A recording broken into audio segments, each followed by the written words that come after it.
Been a little while since I was commissioned to take a look at an album, and I think the last time was also an album from the same artist. So, yeah, I don't get commissioned for music often, but here we are again. Amigo the Devil.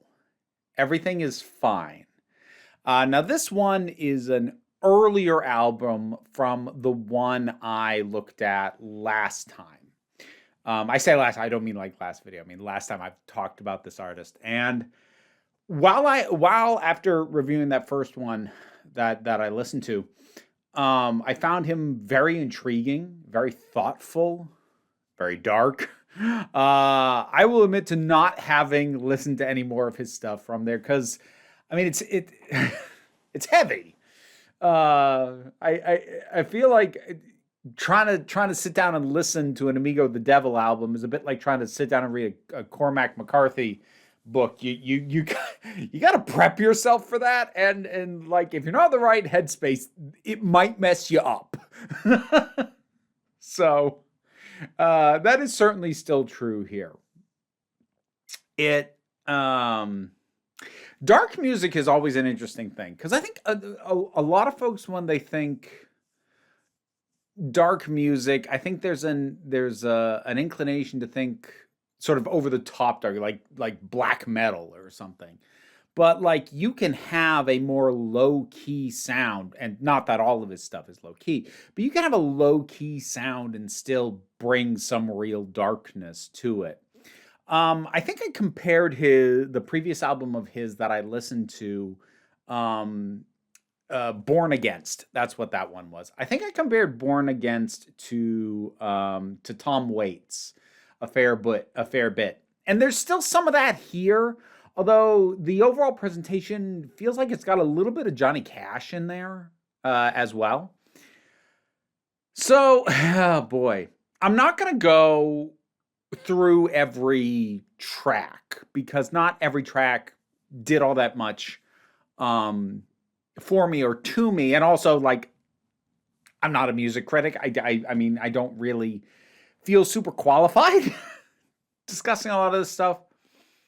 It was interesting though with the first track, and I'm gonna duck out of camera and grab my phone. I should have had it in my lap, but the first track actually I found kind of touching almost. There's an honesty to it that I actually really connected to, and I'm not going to go through the whole song, but I'm going to read you sort of the opening lyrics. The distance from the man that I am to the man I want to be, the time it takes to realize time is the distance I need. But I was born impatient and I was born unkind, but I refuse to believe I have to be the same person I was born when I die. And this opening song, Cocaine and Abel, which is a nice pun, it feels like a song, some from the perspective of someone who knows they're not they're not good. They're not in a good place. They're not who they want to be. They're not who they should be. But they also recognize that, like, I don't have to still be this. It feels like somebody in the middle of working on trying to be better, but who knows they very much are not there yet. And it felt very honest in a way that like didn't feel like it was making excuses, and there was a melancholy to it that really felt earned. And I think out of the songs on this album, the only one I'm liable to listen to again. In the context of the whole album, I ended up listening to this twice, not the song, the whole album. In the context of the whole album, the fact that I connected to that first song as much as I did kind of set me up to be even more unsettled later on. Because like, it's not a concept album. It's not like every song is meant to be sung by literally the same sort of character that he's playing as every other song. And like, I do get the impression that most, if not all of these are character pieces. He's not, he might be channeling some of himself in these. I don't get the impression that he's playing himself. And like in some of these, he's very clearly, deliberately not. but I don't think they're all meant to necessarily be the same character, but there is an interconnectivity of misguidedness and despair between all of them, and having that emotional connection and almost sort of empathy for the narrator of that first song threw me for a loop when some of the later songs happened, because I hadn't fully shooken off that empathy that the album opened with, and then it goes some other places. Some of it, so there's "If I'm Crazy," which I think it, honestly, for me, might be the most. I might be going through every song. I said I wouldn't, but I might. No, I probably won't do every one of these. "If I'm Crazy" might be the most generic. Like, it's a perfectly good song, but I don't know. It felt like the one that could have most fit into an album by somebody else. But you get into some of the later ones, "You're Perfect Too," "Preacher" feature. That one's pretty dark. This idea of telling a story about a preacher who, let's be generous with our terminology and say, lost his way, and God forgot him, and was probably right to do so. Um, "Hell and You," like the idea that one's sort of twisting the idea of, because people will say, "I would go to hell and back for you." This one twists a little bit to be like, "I would go to hell with you." So there's that slight twisting of that idea. Um, "I Hope Your Husband Dies." That one's actually really fascinating, because, especially considering how aggressive some of the songs are.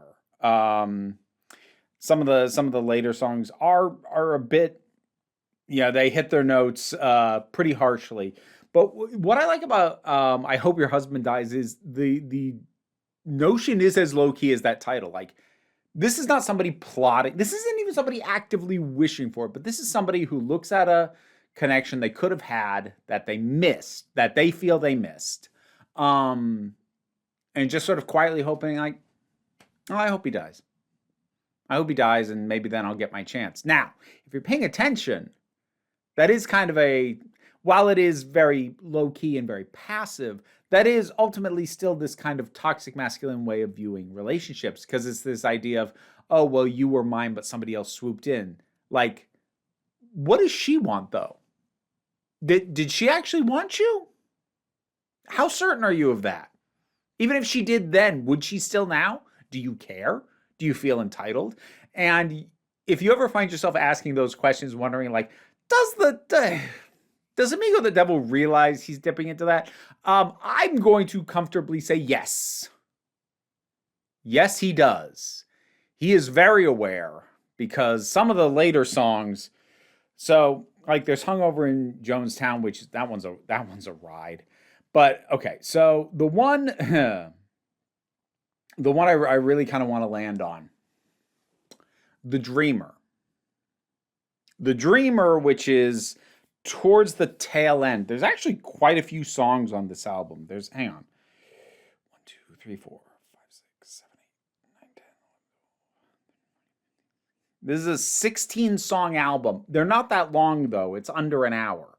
But there are 16 songs on this album. So fourth from the end is "The Dreamer." And "The Dreamer" is this very sweet melody and this very sincere love song. And he sells the sincerity in the delivery so well that it can take you a minute to pay closer attention to the lyrics. And oh boy, I don't think I can get away with playing any of it to give you a sense of the tune, but hang on. I feel like I'm going to have to put a content warning. Okay, here we go. "Dreaming every moment of you, your chest against mine, my gun against your spine, and we'll leave the world the way lovers do. The sincerity of emotion that is used to deliver lyrics like that is extremely unsettling in a way that, like, deliberately angry music kind of can't be. There's something about a man who feels that entitled to another person, that possessive, that he is willing to casually use violence to get what he wants, but believes he is in love and is, to his understanding, feeling that sense of love very sincerely, and to deliver that sincerity in how the words are said, even as the words are horrifying, is so much more disturbing than just like an angry song. It's masterfully done. It is a really amazing piece of work. Like I said, you got to be in the right headspace, or this thing's gonna mess you up. Like this, I think The Dreamer might be possibly the most unsettling single song I've ever heard in my life. I'm not gonna say it's the most unsettling piece of music, period. I would say, like, there's some album experiences that, taken as a whole, might be more unsettling, but like as a singular song, I don't think I've heard a more unsettling song than that. It yeah, it shakes you. And it's probably, aside from Cocaine and Abel, the one that I'm going to remember the most, that it's going to stick with me the most. But there are other ones that on here as well that, like, left an impact. There's First Day of the End of My Life, which is effectively a suicide note. Like, that's what the song is. Again, like, not the actual artist's suicide note, but he's taking on a character.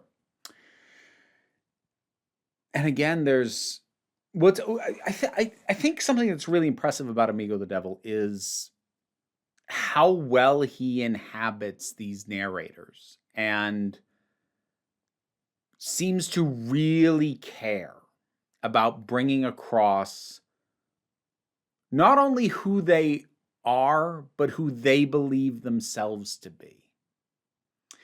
We also get that in something like, towards the end, we get Edmund Temper, which is a playoff of Edmund Kemper, who was, oh boy, I say was, I think he's actually still alive. I think he's still in jail, but I think he's still alive. And Amigo the Devil does a really good job of bringing a sense of humanity to monsters without ever feeling like he's asking the audience to forgive or sympathize with. It's a very interesting skill to bring humanity to something without feeling like you're also asking the audience to sympathize with them or feel sorry for them. And he's really good at that. But as I said, it makes for a legitimately unsettling listening experience. Like, this is feel bad music. This is not feel good. This is the literal opposite. This is feel bad music. But sometimes that's what you want. And even if it's not, can't say that's what I want generally from music, especially these days. I can still appreciate, even though I don't, I'm not a music critic, I don't necessarily know the best way to express this, I can still appreciate the craft that goes into what he does. It's really impressive, and it's really unsettling. And it's good. but it's not fun. Amigo the Devil.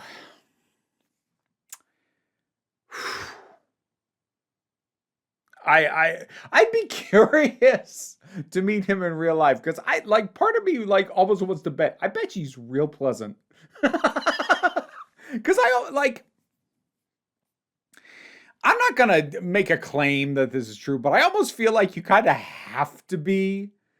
Well, if you're making music like, or art like this in general, I kind of feel like you have to be either really troubled or like the most well-balanced person ever to be able to touch on these things and then come back out of it. Like, it's I'm diverting, but like I was in a play when I was in my early 30s. It's called The Sunset Limited. It's by Cormac McCarthy, which is why I kind of brought him up earlier. And I had to play a suicidally depressive character who starts the play that way and ends the play that way. So for roughly about 2 hours, I had to inhabit that space. And I'm not going to lie, it messed me up for a little bit. Like I wasn't okay. I'm not gonna say I regret playing the part, but like, anyone who can go to that place, who can go to that well and touch those dark parts of themselves and make art out of it and come out of it again, you have my utmost respect, because going those places can do things.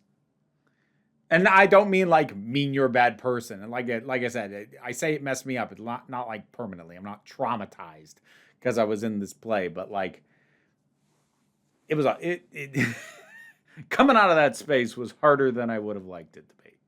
Anyways, that was a divergence. Maybe I'll cut that. Nah, whatever. It's the break room. I'll leave it in. Amigo the Devil. Have you listened to this album? Have you ever had a song unsettle you?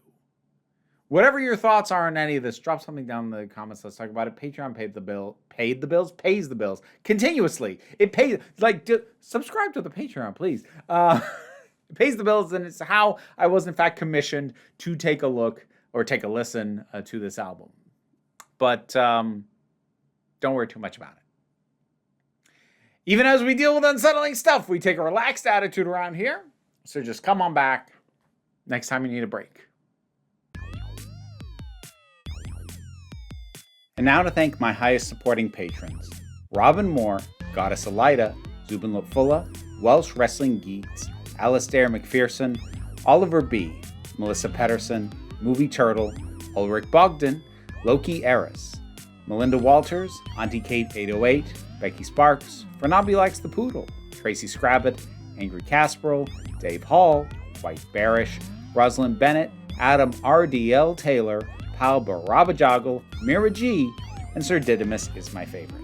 If you'd like me to... I read the names fine, then screwed it up. If you would like to hear me try and say your name while these guys chitter in my ears, check out the rewards on my Patreon. Yeah, you're not distracting at all.